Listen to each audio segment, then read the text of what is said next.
Welcome to our live Olympic time trial reaction episode. It was a chaotic slip and slide on the streets of Paris for the Olympic time trial. Belgium had 2 of the 3 places on the podium with Wout and Remco. We're going to get in and unpack loads of the men's race. But first, we need to start with probably the clip that it symbolises what this time trial was. Pure, utter chaos. Bedlam. Wes, can you pull up a clip of the Italian rider the American USA, rider, Taylor Nibbs, who, look, she's a very talented rider. She's qualified for the Olympics in not 1, but 2 sports. She's going for triathlon and time trial, which is absolutely insane. But she had a nightmare of a day. Like, the reports are she hit the ground 4 times. I seen her hitting the ground at least 3 times, and her mechanic hit the ground as well. So let's have a look at this clip. Do you have it, Wes? Yep. So let's have a look at this clip.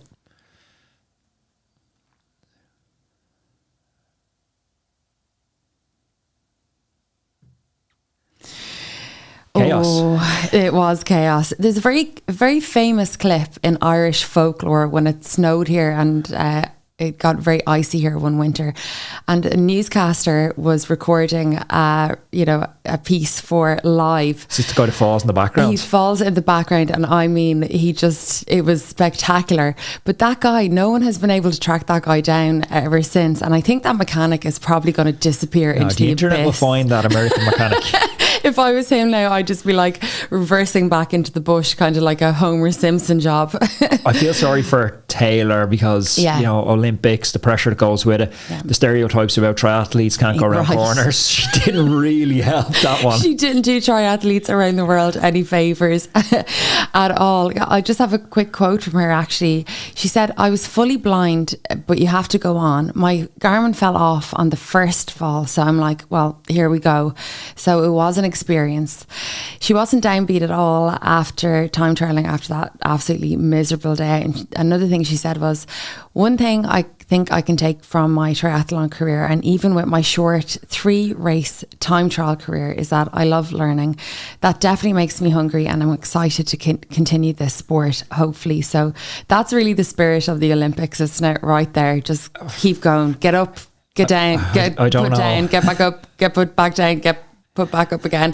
So I think she was amazing. It does underlie that cycling is a skill sport, that we often forget that in this, talk that's dominated pre-race between the race is going to be won by a combination of coefficient of frontal drag and power. And then you wake up this morning, we kind of had a glimpse last night because the opening ceremony was washed out of it. You wake up this morning, streets are washed out. And I know Wout van Aert is one of the best bike handlers in the world, and we're going to get on and look at some of the other, near crashes in the men's race as well. But to finish up talking about Taylor, like, such a marked difference between the way Wout can handle a bike going around the corner and the way Taylor can handle a bike going around the corner. It's a skill sport, folks. It's a skill sport. Yeah, it's not just hop up on the bike and go, as you said, as fast, put the watts down. There's so many nuances to it. Even in time trials where you've got no one around you. I mean, you're on your own. You don't have that worry of people cutting you off, chopping you, touching wheels, but it's still really dangerous, and that's what we saw today. Yeah, look at some of the tech, because the tech is always interesting for the time trials. Yeah. We touched on that, Wout, already. There was speculation that he might ride a double disc. The first time I can ever remember in an open time trial someone using a double disc in the Olympics. Obviously they're quite prevalent in track events, but you rarely see them on the road because they're really, really hard to handle. If Taylor had to use that, God knows how many crashes she would have had. I think White said earlier on in the week that him and his team were going to basically decide 20 minutes before the time trial. I guess it's windy. Yeah, they're not going to use them. Yeah. What I was kind of struck with is the aftermarket aero bar extensions on almost every bike now. Every bike, like Pinarello, Pinarello actually rolled out a totally new bike for this, the Pinarello Bolide, which they're saying is 2.2% better coefficient of frontal drag than their old one. But we're seeing a lot of these aftermarket extensions on all the aero bars, like the Visma riders, like Wout had on these extensions from Vision, and they're all expensive. Like, you're looking at $2,500 for just a set of these kind of 3D printed aero bar extensions. The EF riders again were using Vision. Luke Plapp, who unfortunately had a crash, which we'll show a little bit later, he was using a company called Ride Sync out of Australia, and they were also used by the winner in the female race as well, Grace Brown. So they're definitely not doing nothing too wrong there. And the chain rings are so huge. On the road, we're so accustomed to looking at 53 chain rings. I don't know what Josh Tarling was rocking. I'm going to say a 60 chain ring on the front. The idea with that is, so he gets to keep the chain line straight. So if you were in a 53, you would be right down in the 11, and the angle of that's a cross chain all the way, and it's not very efficient to have a cross chain all the way. So by having a 60, it means he can stay closer to the center of the block all the time, and if he does have an exceptional tailwind section, then he obviously has more space to go down the block. But it's massive. Like, a lot of amateurs wouldn't be able to turn it. Yeah, I probably wouldn't be able to. I wouldn't be able to start that bike if I can. You know, the way they have a little bit of momentum, because they wait at the top of the ramp and then they're kind of not pushed down, but they're released down while they're already sitting and clipped in. So that like little ramp gives them a little bit of momentum. But when they hop up from a crash or a mechanical, they need to get a push, don't they? I mean, it's so hard to start those massive chain rings again. You would be surprised at how, if you used there's an old school, I think it was Sheldon Brown. I used to use his gear calculator online. I wonder if that's still online. Someone let me know in the comments. Sheldon Brown had this gear calculator, and you would be surprised that, like, say, a 5311, when you bring that up, like a 5311 might be a similar size gear to a 5812, because the back cog makes much more difference. So on the front, although it sounds scary, if someone's riding a 58 or a 60, actually might be surprised and going, actually, that's a gear you use quite frequently when you're out on the road. Yeah, another thing that I noticed was the helmets, and we love to talk about aero helmets and time trial helmets, don't we? Because they're all so bizarre. So we saw the whole range, didn't we? But it seems that the riders are using their team helmets rather than their helmet that is given to them by their country association. Yeah, I think the reason for this is, so if you take, they're under contract is the main reason to buy these companies to wear the helmets. So like POC, the EF riders have to wear POC, exactly, even if they're in the Olympics. So, okay. They wouldn't, I think the second reason, even if they have a clause in their contract which would allow them to wear a different helmet riding with the federation, if you take Quickstep, so Quickstep have Specialized as their helmet supplier for the season. Specialized don't have that many time trial helmets. So with the pros, they actually end up going to the wind tunnel to make that helmet fit the rider, as opposed to when we had like Matt Bottrell on the podcast, and he bike fits and brings amateur riders to the wind tunnel. Amateur rider can go to the wind tunnel and they can choose the helmet that fits them. The pros got to do it the opposite way around. So they got to use a lot of trickery around aero bars, positioning to make the helmet perfectly fit them. So it's a familiarity thing. So the bike fit is perfectly designed to fit with that helmet choice. So you're not going to go at the last minute and change your helmet, because that's going to necessitate then changing your whole bike position. Right, okay. Another thing that we saw as well was the riders had put their radios down the front of their jersey. Usually on a road race, we see them on the back, kind of up near the shoulder blade or near enough to where the back strap would run, I guess, on their heart rate monitor. But everyone seems to have them tucked down the front now. Yeah, we're seeing a lot of innovation. Maybe the UCI will clamp around this, but we're seeing a lot of innovation in the off-road where UCI isn't involved, the gravel scene around this. Like Rule 28 now have their gravel speed suit as the bottle goes down the front. And Lachlan Morton, when he won Unbound, had his bladder down the front.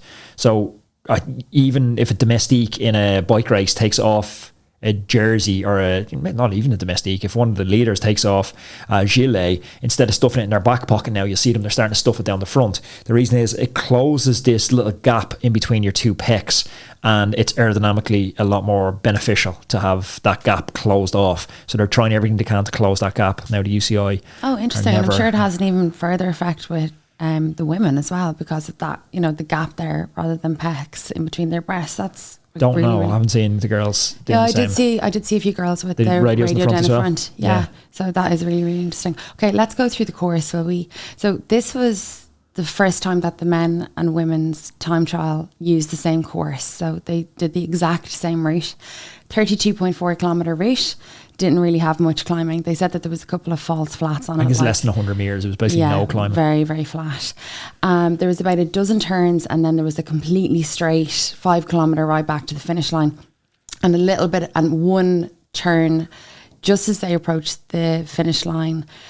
probably about 200 meters. Seen a couple of riders actually struggling on that. Yeah. Even when Remco was coming in for, obvious win at that point, I was like, oh, just keep her up around that last corner. Yeah, careful. Because they've gathered all that momentum and speed in that 5K straight, haven't they? And then they have to completely take all that speed off going around that corner. But it was really, really good to watch. So the riders are let off at 90-second intervals, and we know, this is just for people who are not familiar with the time trial, riders are absolutely not allowed to work together in any way. So you're not allowed to roll up, catch up to a person and get a draft of off them at all. There's no riding in the slipstream behind the cyclist. Then there has to be a 2-meter lateral gap between the riders at all times. Yeah, and the funny thing about that is, so them rules are quite strictly enforced, and then you have a follow car for each rider. So literally, as someone is catching them, I'm going to say from 50-60 meters back, you're starting to get an aero advantage from being behind that follow car. So we've seen all the top contenders, Wout, Ghana, Remco, all catching people at some point on the course. They weren't catching, they stack all the good riders near the end, but so they were catching people further up the field who were just having a nightmare of a day. But you get time in behind that car. So, I don't know how you do this, because like you do need cars on the course to give the mechanical assistance, but I think when the gap gets to 20 seconds or something, you need to pull the car. I don't know how you do it. Yeah, I don't know, because these wins and losses, or first, second, third places, are all won in a matter, difference of a matter of seconds. And if you're getting a drag from a car in front of you, this is the camera bike argument that we've seen so many times. Races are decided by the camera bikes in the last 5 years, which is crazy. It never should be happening. Conditions were crazy, weren't they? Today, the conditions were absolutely nuts, which I think played a lot into how people paced the effort, because we would talk about normally a traditional time trialer likes to go out and build negative splits. Now, wind conditions can change that up a little bit if it's a tailwind, headwind, or vice versa. But the conditions actually meant that the riders had a totally different pacing strategy. The riders had to be conservative in the corners and had to be hard on the straights. So you couldn't have a pacing strategy where you're like, oh, I'm going to negative split it and build as I go. Just really quickly explain what a negative split is, because we'll be watching riders and they give you time as in like, okay, so Remco is 10 seconds slower at this first section of the race than Wout van Aert, for instance. But that's not a place where you're like, oh, Remco is not going to win this by any chance, because they do really use negative splits. Well, they'll all be on different strategies. Yeah, but explain that one. A good example of a negative split is Filippo Ganna. He rides negative splits brilliantly. If you look at him in the track last year, he rides Team Pursuit as well. We'll see him later in the week in Team Pursuit.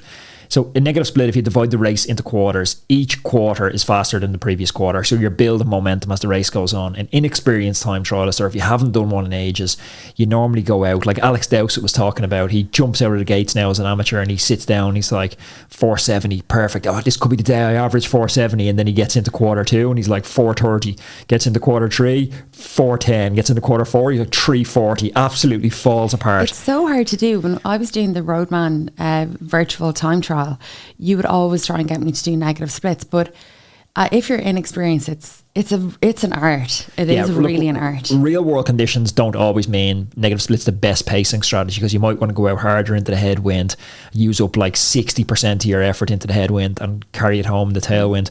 But for this one anyway, they were just pacing it around the corners. We heard a lot of the riders talking about how they had to be conservative in the corners. They got the benefit of watching the girls crashing, so the lads could figure out tire choices, tire pressures, pacing strategies around knowing how slippy it had been for the girls. But the girls would also have known, like a lot of the women came down. They would still be getting fed back. Almost all of them, I think. Yeah.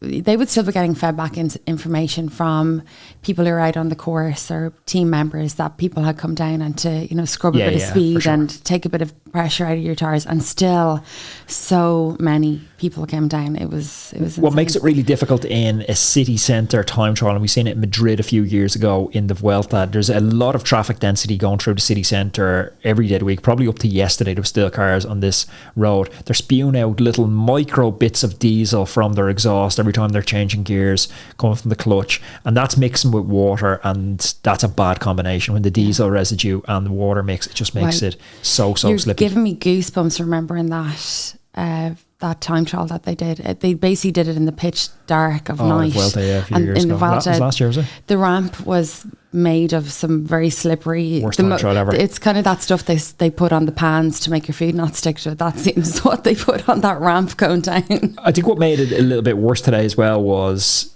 most of the riders will have done their recon in dry conditions. Yeah. So they weren't too used to hitting these corners and figuring out it's a different apex in the wet as well. So they weren't overly used to it. So that compounded a lot of the other problems. But there was loads of things, like when you talk about the conditions and the route, there was speed ramps. There, like it's a city centre. Yeah. There was cobbles. There was rough tarmac. There was smooth tarmac. There was like a bike That's what you're saying. It's a skill sport. Yeah, it was insane. It was insane. We're going to get in obviously and talk about and dissect the favourites, but can we give a shout out to Ryan Mullen, who first Olympics for Ireland. Yes. He took the lead ever so briefly and he was in the hot seat.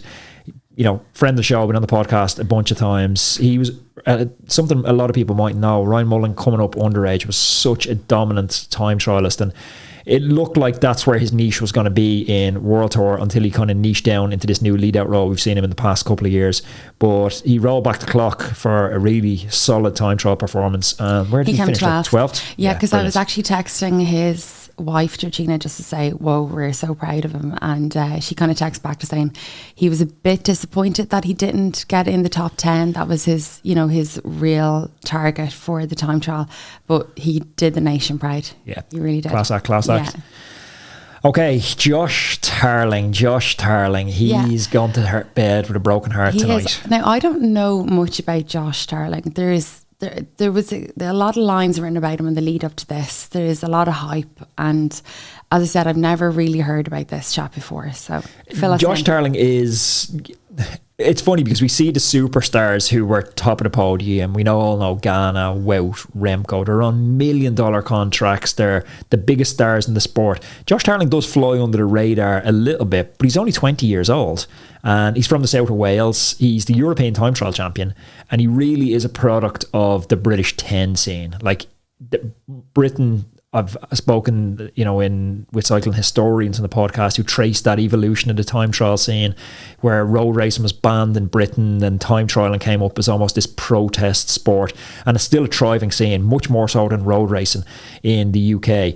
And he is really, he's come through that, and he's a product of that. So he has a lot of hometown support, and he is legit one of the best testers in the world now. Good classics rider as well, but where his niche really is these time trials. So he went into it, and I heard him earlier in the week, like, he wasn't going to take part. He was going to win. That was his goal today. And his position looked brilliant as well, all the way through. Like, for a big man, he's aero and he's steady. And as Sean Kelly'd say, legs go up and down like a sewing machine. Yeah.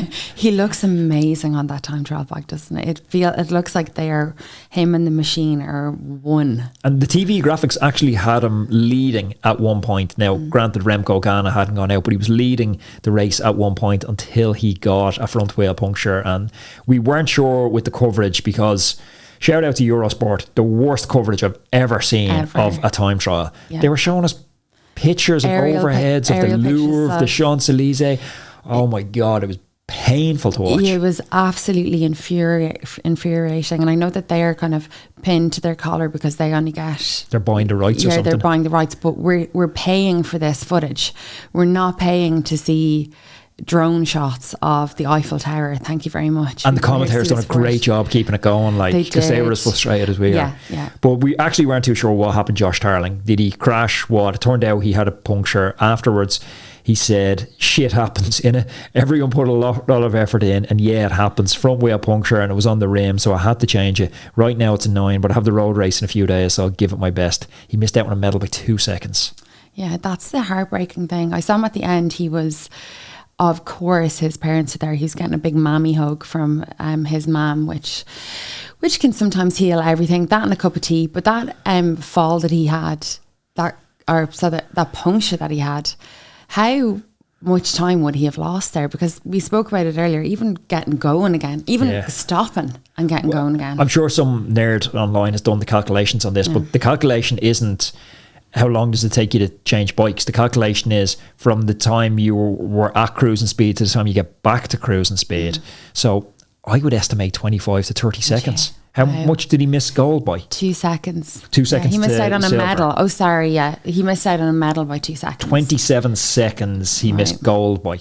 It would have been really, really close for gold. He got back on, and I mean, he went for it, didn't he? He's going places. He's so young. So he'd be around for another 4 or 5 Olympics. Don't worry about it. Yeah. But look, it's a dangerous sport. Life throws a lot of weird stuff at people. It's easy to say a 20-year-old's going to be around for another 2, 3, 4 games. Who knows? Maybe that was his only chance. Who knows? Okay, let's move on to Filippo Ganna, one of my favourite riders. He's so cool. Top Ganna. Yeah, Top Ganna. So he's riding the track this year too. Team Pursuit. They're defending champions Italy. He dragged them around by the shirt tails for a gold medal last year. So yeah, he was aiming for the double. And people who don't know anything about track, the Team Pursuit is the one really to watch, isn't it? Team Pursuit's rock and roll. Yeah, because I wouldn't follow track that much, but yeah, there's a couple that are really, really cool to watch. The Madison, I think, is quite. Madison's pretty chaotic, but yeah, Team Pursuit's definitely one to watch and check out Ghana on that. But again, not to harp on the Eurosport coverage, but we didn't see Ghana for the first 24 kilometres of the race today. But sure, also we didn't see. I know we'll move on to Wout, but we didn't even see Wout going down the ramp. He was well into his race, like about 10 kilometres in before we saw him either. And something similar happened to Remco. So yeah, it was just frustrating. Ghana, Wes, can you pull up that clip of Ghana going over the speed ramp? We'll just talk away as it's playing in the background. But that save from Ghana going over the speed ramp, like, it's phenomenal. Now, there's some luck, there's some skill in it, but he said afterwards that he had an angel on his shoulder. If he crashes there, he's going to hospital in a helicopter and he's eating hospital food tonight for sure. Like, that's a bad crash if he hits that fence. Like, his front. So he was obviously disappointed the last games and he missed out on a medal. So afterwards he said, second is better than the last games. Everyone knows I'm not super good in the rain. I tried to follow my dream. I tried to follow my pacing. So I'm really happy with today. Oh, kind of like Ghana. Yeah, I like Ghana too. Yeah, he's easy on the eye as well. Yeah. Settle down. Wout was brilliant. Wout. I was actually rooting for Wout. Yeah. I turned into a big Remco fan, but I was rooting for Wout on this one because it just seems like he just didn't get the rub of the green all through the Tour de France. He had kind of a crash hit early season, coming down heavy in one of the classics. And I was rooting for him, and you know, he took some risks with that double disc into the corners. Obviously, a phenomenal cyclocross rider, the best bike handler in the time trial today, and I think he tried to lean into that and not be as conservative as the other guys through the corners. And someone, I know you want to move on to talk about Remco because, you know, today is all about Remco, but just spare a thought for Luke Plapp. Luke Plapp was fourth on the splits when he crashed at the first intermediate check. And then he didn't appear at the second intermediate check. The cameras never caught what happened to them. It was only a social media post that we seen that actually caught what happened. We didn't even see it, just showed the aftermath of it. But gutted for Luke Plapp because he put a lot of preparation into that. And look, he might have pushed close for the medal, like, we'll never know. And he's been transferred to hospital. There's no reports on his injuries as the time we're recording this. So yeah, best wishes to him. Best of luck to him. Another crash was Magnus Sheffield. Yeah, again, look, it's nearly easier to list the people that didn't crash. Yeah, he rolled home with some serious, pretty impressive road rash as well. Right, let's move on to Remco. Remco. What do you say about Remco? I was worried going into it. Two things for Remco. The questions, we know he's phenomenal. He's world time trial champion. He's maybe the best time trialist in the world at the moment. But two questions going into it. How did he recover from the Tour de France? It's only a few days ago. Was it 5 days ago since the Tour de France finished? And he podiumed. He went hard and deep every day, including the last day where he got second in the time trial. So, look, I was worried about fatigue for him. And then he also transformed his physique a little bit going into the Tour de France. He dropped a lot of weight to be competitive in the mountains, to be able to follow Jonas, to be able to follow Poggi. And he largely was successful in that. But losing weight can affect your straight line power, and a straight out flat TT that's a watts per kilogram time trial. Sorry, not a watts per kilogram time trial, a watts per CDA time trial. I was worried, but 53.7 kilometers an hour average across the course today. He absolutely scorched it. Oh my God. He's a joy to watch on the time trial. He looks like Yeah, again, another guy who is so streamlined, whatever it is about his body now. Best position in the world. Yeah, now he spends a lot of time in the wind tunnel apparently, but yeah, it's really, really cool. Why was he sent off last? Like the slower riders are the non-time trial specialists. Because he's box office. Right, okay. Basically because he's box office. I think it's a combination of UCI rankings, recent performances, results in key time trials, and they put them all into a mixer, blend it all up, and then they pull out. Intuitively, I think we all kind of know which rider should be going when.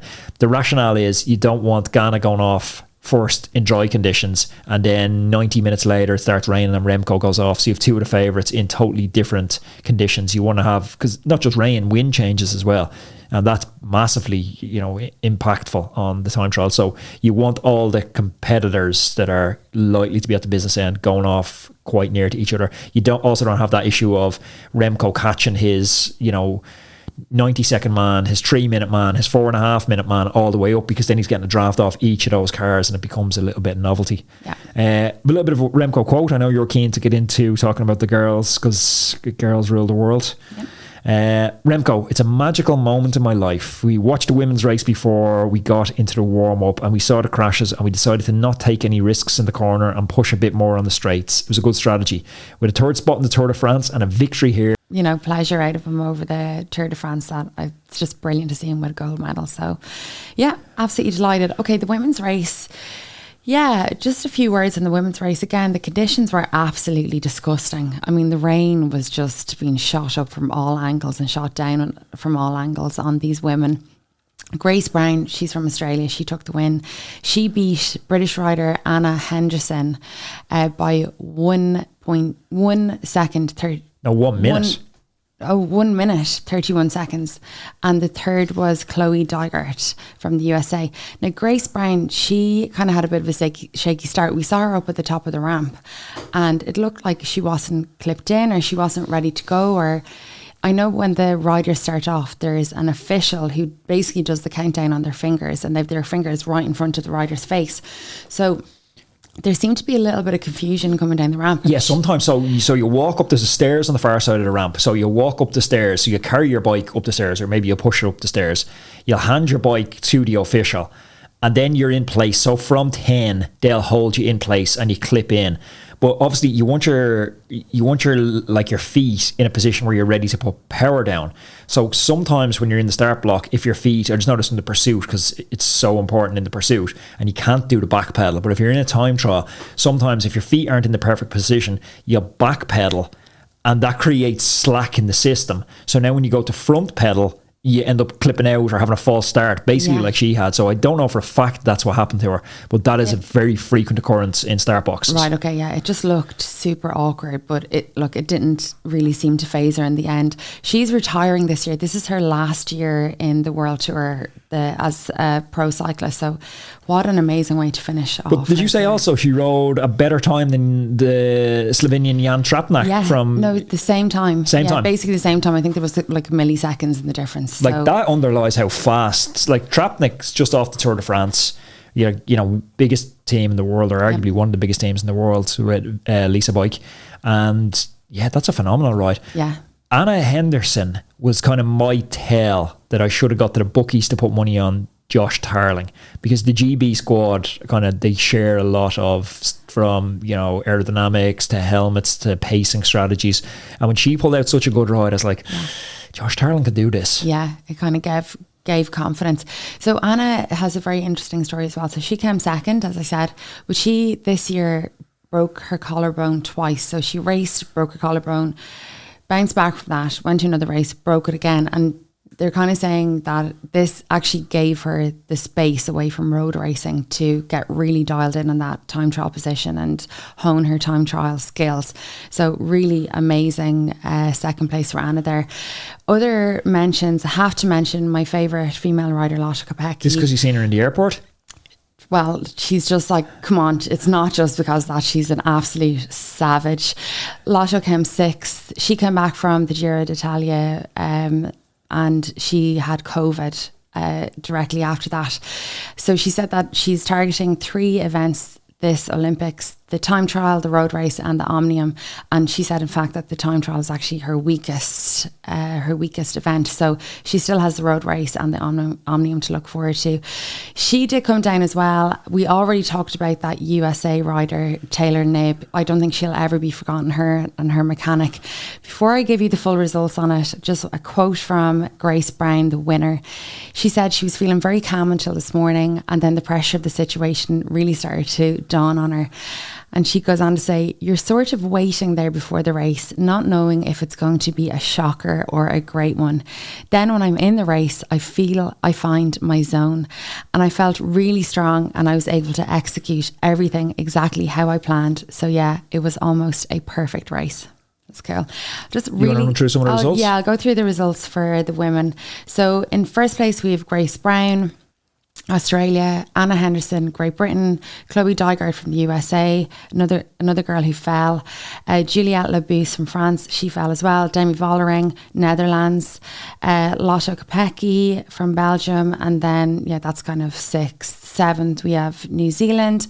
Elisa Longo Borghini, we all know she's a very, very prominent rider in the World Tour from Italy. She came eighth. And yeah, it was really interesting. Do you know what? I know that sometimes we kind of say time trial isn't that interesting, but I have to say I really enjoyed it. It was quite an exciting one today, yeah. It was quite an exciting one. You know what? It's not good for the riders, but those, I always talk about jeopardy and how it makes it so much more interesting as viewers. But the conditions, the twists and turns, the weather, the ramps, the cobbles, all of that just makes it a bit more of a spectacle for us. Before we head off, I'll recap the men's results. Your Olympic champion, it's Remco Evenepoel, 36 minutes and 12 seconds, which is a blistering fast time on that course. Filippo Ganna, 15 seconds back. Wout van Aert, so two Belgians in the top three at 25 seconds. Tarling painfully only 2 seconds off the podium after that front wheel puncture, which forced a bike change. Brandon McNulty, absolutely top ride from the American.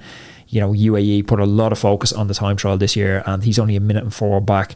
Stefan Bessinger, who is a great time trialist in his own right, EF rider, really dialed on his aerodynamics. He was, an outside bet for a podium if a couple of lads ahead of him had crashed. Nelson Oliveira, wouldn't have expected him to be 7th. Stefan Kung, 8th. Max Schachmann, 9th. Mikkel Berg, 10th. Matthias Vacek, 11th. And our very own Ryan Mullen, 12th. 1 minute and 45 off the pace, which isn't a lot considering Ryan does not focus on time trial anymore. So that's got to probably leave him wondering that if he did reapply himself to time trial, that's not the commercial reality for him. No one's going to re-sign him off his time trial ability, but Ryan's one of the best time trialists in the world if he focuses on it. Yeah, so. He did us so proud. I cannot wait for the road race. It's going to be amazing. That's a wrap. Folks, thanks for tuning in to another episode of our live coverage, this time from the Olympics. We're going to be back all week with more videos, interviews, rider support, and then the Vuelta a España is coming hot soon, about 3 weeks from now. So we're going to be live every single day for that. In the meantime, there's a video up here which you should definitely check out, and click down here the subscribe button so you do get notified for those upcoming videos.